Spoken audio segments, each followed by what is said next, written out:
అందరికీ నమస్కారం. నేను Swaroopa Potlapalli. Welcome to trending topic. పరిచయం అక్కర్లేని కపుల్ దువ్వాడ శ్రీనివాస్, దివ్యల మాధురి. ప్రస్తుతం వారిద్దరూ నాతో పాటు ఉన్నారు. వాళ్ళ గురించి ఇవాళ చాలా ఇంట్రెస్టింగ్ విషయాలను నేను మీకు చెప్పబోతున్నాను.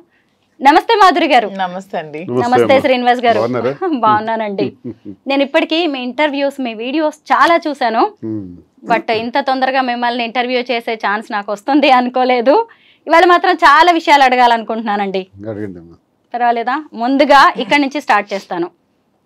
మాధురి గారు, మీరు కొత్త బిజినెస్ ఏదో స్టార్ట్ చేయబోతున్నారంట హైదరాబాద్ లో, అది కూడా శారీస్ బిజినెస్. దాని గురించి ముందు మాట్లాడుకుందాం. నేను ముందు నుంచి నాకు శారీస్ బిజినెస్ మీద కొంచెం ప్యాషన్ ఉంది. నాకున్న ఈ ఫ్యాషన్లో ప్యాషన్ గమనించి శ్రీనివాస్ గారు నన్ను ఎంకరేజ్ చేశారు. శ్రీనివాస్ గారు ముందు నుంచి కూడా మైనింగ్ బిజినెస్. సో పొలిటికల్గా ప్రతిసారి ఏం జరుగుతుందంటే, ఇతను పాలిటిక్స్లో మన పార్టీ హవాలో లేనప్పుడు అదర్ పార్టీ వచ్చినప్పుడు పొలిటికల్గా ఇతన్ని వ్యాపారాల మీద దెబ్బతీస్తున్నారు. సో మైండ్స్ అన్ని దెబ్బతీశారు. ఇదే విధంగా ఈ ఎలక్షన్ కూడా మేము ఓడిపోయిన ఈవినింగే మా మైండ్ని క్లోజ్ చేశారు. ఆల్మోస్ట్ 60 crores వరకు మేము లాస్ అయిపోయాం. బిజినెస్ పరంగా కంప్లీట్గా లాస్ అయ్యాం. సో అలాంటప్పుడు శ్రీనివాస్ గారికి నాకున్న ఇంట్రెస్ట్ని గమనించారు. అతను కూడా నేను రిక్వెస్ట్ చేయడం జరిగింది, రాజా ఇలా నేను శారీ షాప్ పెడదాం అనుకుంటున్నాను, కొంచెం మీరు ఎంకరేజ్ చేయండి అని అడిగిన వెంటనే నాకు ఒప్పుకున్నారు. సో తప్పకుండా అపార్ట్ ఫ్రమ్ ద పాలిటిక్స్ ఒక 10% 20% నీ కోసం టైం స్పెండ్ చేసి నీకు సపోర్ట్ చేస్తాను, పెట్టు అని నన్ను ఎంకరేజ్ చేశారు. సో March 3rd హైదరాబాద్ మదీనాగూడలో ఫస్ట్ బ్రాంచ్ అయితే స్టార్ట్ చేస్తున్నాం, కాంచీపురం వకులా సిల్క్స్ అని. సో ఇది కూడా ఏంటంటే, నాకు ముందు నుంచి శారీస్ అంటే ఇంట్రెస్ట్. ఈ ఫీల్డ్లో నేను ప్రతిసారి చాలా షాప్స్కి వెళ్ళి శారీస్ పర్చేస్ చేస్తూ ఉండేదాన్ని. అప్పుడు ఒకటి గమనించాను ఏంటంటే, వీవర్స్ ప్రైస్ కంటే కూడా రిటైల్స్లో ఎక్కువ ప్రైస్ పెట్టి అమ్ముతున్నారని. సో ఇది కాకుండా మనమే దగ్గరుండి వీవింగ్ చేయించుకొని వీవర్స్కి కూడా పని కల్పిస్తూ మనం ఆ వీవర్స్ ప్రైస్ నుంచి కొంచెం మనకున్న మార్జిన్ వేసుకుంటూ తక్కువ ప్రైస్లోనే పబ్లిక్ కూడా శారీ అందాలి, ప్రతి ఉమెన్కి కూడా తక్కువ ప్రైస్లో శారీ వెళ్ళాలి, అది కూడా ప్యూర్ క్వాలిటీ ఉండాలి. సో ఇప్పుడు మనకి చాలా వెరైటీస్ ఉంటాయి, టస్సెస్, ఆర్గాంజెస్, పట్టు, ఇలా చాలా ఉంటాయి. లెనిన్ అన్నీ కూడా డూప్లికేట్స్ వచ్చేస్తున్నాయి. అలా కాకుండా, ఎందుకంటే యాజ్ ఏ ఉమెన్గా మనం శారీ కట్టుకునేటప్పుడు ఆ ఫీల్ అనేది మనకు తెలుస్తుంది. ఎదుటి వాళ్ళకంటే కూడా వాళ్ళకి నచ్చినాయి నచ్చకపోయినాయి, ముందు మనకు నచ్చాలి, మనకు ఆ ఫీల్ కంఫర్ట్గా ఉండాలి. సో ప్యూరిటీ అనేది కంపల్సరీ ఉంటూ క్వాలిటీ కూడా తక్కువ రేటుకి ఇస్తూ శారీ షాప్ ఓపెన్ చేయాలనే ఉద్దేశంతోనే నేను శారీ స్టోర్ ఓపెన్ చేస్తున్నాను. దానికి శ్రీనివాస్ గారు నాకు సపోర్ట్ చేశారు.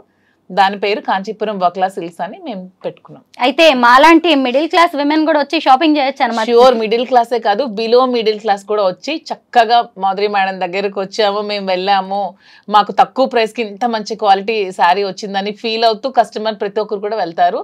అండ్ మెయిన్, నేను నా శారీ షాప్కి బ్రాండ్ అంబాసిడర్ నేనే, నా షాప్కి నా బ్రాండ్ అంబాసిడర్ కస్టమర్స్ అనుకుంటున్నాను. ఎవరో హీరోయిన్స్కి, మోడల్స్కి పిలిచి డబ్బులు ఇచ్చి మోడల్ షూట్ చేసే బదులు నా కస్టమర్కే తక్కువ ప్రైస్ ఇస్తే వాళ్ళే నా బ్రాండ్ అంబాసిడర్స్గా ఉంటారు. వాళ్ళే 10 మందికి వెళ్ళి చెప్తారు మేడం దగ్గర తక్కువ కాస్ట్ శారీ ఉందని. So public are my brand ambassador, మా కస్టమర్సే నా బ్రాండ్ అంబాసిడర్. శ్రీనివాస్ గారు చూసారు అసలు ఆ కాన్ఫిడెన్స్ లెవెల్స్. శ్రీనివాస్ గారే నా కాన్ఫిడెన్స్. అసలు అతను నా పక్కన ఉంటే నేను చాలా కాన్ఫిడెంట్గా ఉంటాను. కాదు, చీరలు చూడడం కంటే కూడా ఆవిడని చూడడానికి వచ్చే వాళ్ళ కస్టమర్స్ సంఖ్య ఎక్కువగా ఉంటుందో ఏంటో.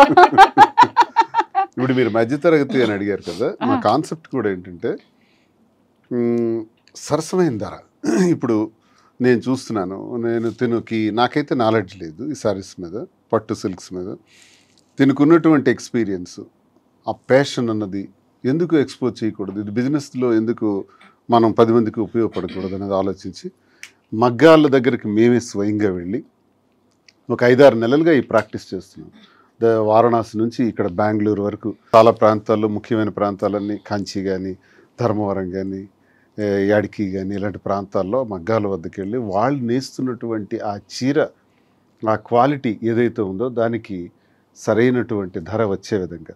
ఎందుకంటే మగ్గందారుడికి కూలే మిగులుతుంది, ఎవరైతే కొంటున్నారో వాళ్ళకి 6 నుంచి 7 రెట్లు ధర పలుకుతుంది కస్టమర్కి.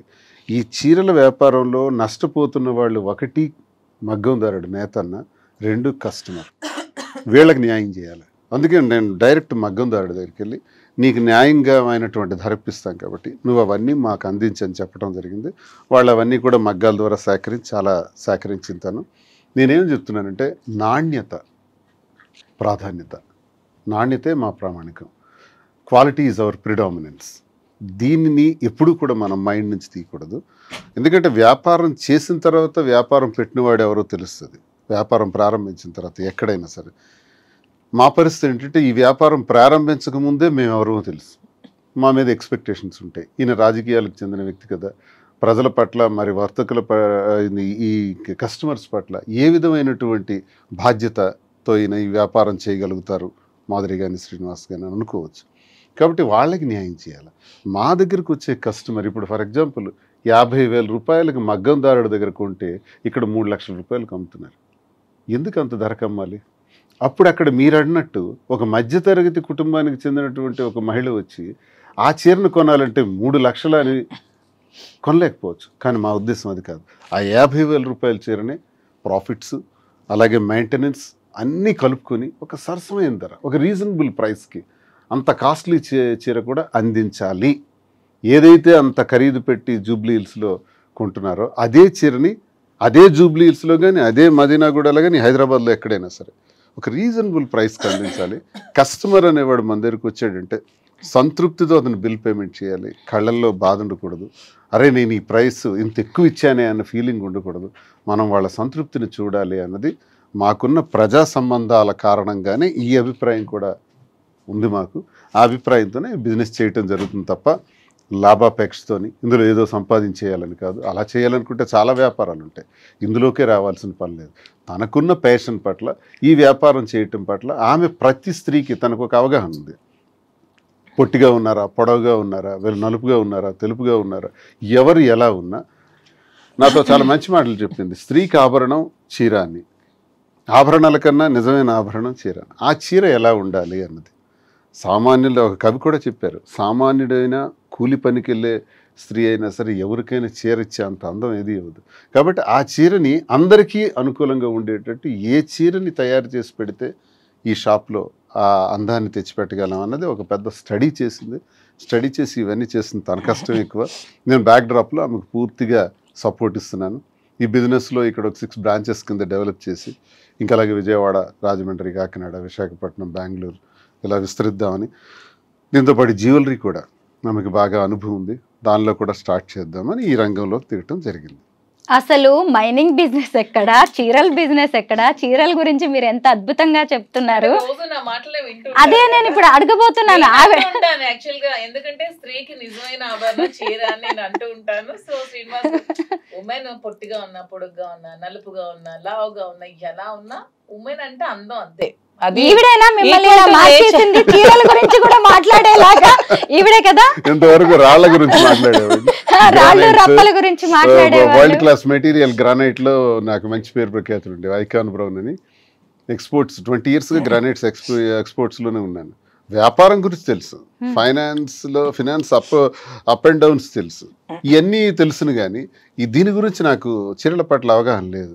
ఈ మధ్యకాలంలో ఈ 4-5 months నుంచి ఎక్కువగా నేను చూస్తున్నాను. మగ్గాల దగ్గరికి వెళ్ళటం, వాళ్ళు చూడటం, వాళ్ళు పడే కష్టం, ఇందులో నాణ్యత, ఇవన్నీ చూస్తూ నేను ఒక కంక్లూజన్కి వచ్చాను. మనం ఈ బిజినెస్ ఈ రకంగా చేయాలి, ఇది బ్రెయిన్లో పెట్టుకున్నాను.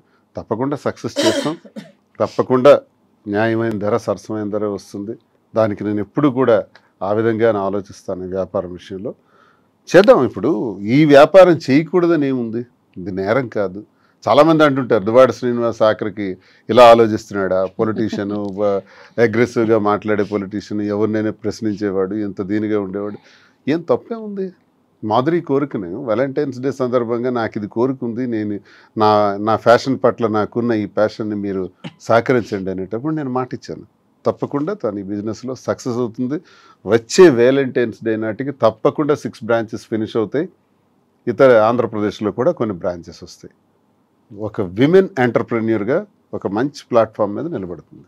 6 branches ఎక్కడ మాధురి గారు? ఫస్ట్ నేను మదీనాగూడలో స్టార్ట్ చేస్తున్నాను. హైదరాబాద్ ఎందుకంటే వెన్ కంపేర్ టు ఆంధ్ర అమ్మాయినే, కానీ ఎందుకో నాకు హైదరాబాద్ పీపుల్ కనెక్షన్ ఈ 6-7 monthsలో చాలా ఎక్కువగా ఉంది. మ్యాక్సిమం హైదరాబాద్ ఎవరికైనా సరే లైఫ్ ఇస్తుంది, బతకడానికి వచ్చే వాళ్ళకి చాలా మందికి. సో నాకు ఎక్కువ ఫ్యాన్స్ కూడా హైదరాబాద్లోనే ఉన్నారు. తెలంగాణ వాళ్ళే చాలా ఎక్కువ ఉన్నారు. నన్ను ఆదరిస్తున్నారు, అర్థం చేసుకున్నారు, సపోర్ట్ చేస్తున్నారు, నన్ను ప్రేమిస్తున్నారు, నన్ను కలవాలని అడుగుతున్నారు, నన్ను కలుస్తున్నారు, చాలా సపోర్ట్ చేస్తున్నారు. సో ఎందుకు ఫస్ట్ హైదరాబాదే చూస్ చేసుకోకూడదని ఆలోచించుకొని హైదరాబాద్ ఫస్ట్ చూస్ చేసుకున్నాను. అండ్ ఉమెన్ ఎంటర్ప్రెన్యూర్ ఎదగడానికి హైదరాబాద్ మంచి అవకాశం ఇస్తుందని నేను బాగా స్ట్రాంగ్గా నమ్ముతున్నాను. ఎందుకంటే when compare to Andhra, Hyderabad people are well matured. కొంచెం అంటే ఫ్యాషన్ పరంగా కూడా కొంచెం ఈ culture when compare to Andhra కొంచెం ఇది డెవలప్డ్గా ఉంది. సో ఫస్ట్ బ్రాంచ్ మదీనాగూడలో స్టార్ట్ చేసి, నెక్స్ట్ బ్రాంచ్ జూబ్లీ హిల్స్లో స్టార్ట్ చేసి, ఇంకొక బ్రాంచ్ వేరే దగ్గర ప్లాన్ చేస్తున్నాం. తర్వాత నెక్స్ట్ ఆంధ్ర వైజాగ్లో కూడా పెట్టాలి, విజయవాడలో, రాజమండ్రిలో ఇలా కూడా పెట్టాలనే ఆలోచనలో అయితే ఉన్నాము. నాకైతే ఉమెన్ ఎంటర్ప్రెన్యూర్గా ఎదగాలని ఉంది. నాకే కాదు, ప్రతి ఉమెన్కి ఇదే చెప్తున్నాను. ప్రతి ఒక్కరు కూడా మీరు మెయిన్ డిపెండ్ అవ్వడం మానేసి మీకు మీగా ఎర్న్ చేసుకుంటూ ఇండివిజువల్గా బతకడం నేర్చుకోండి.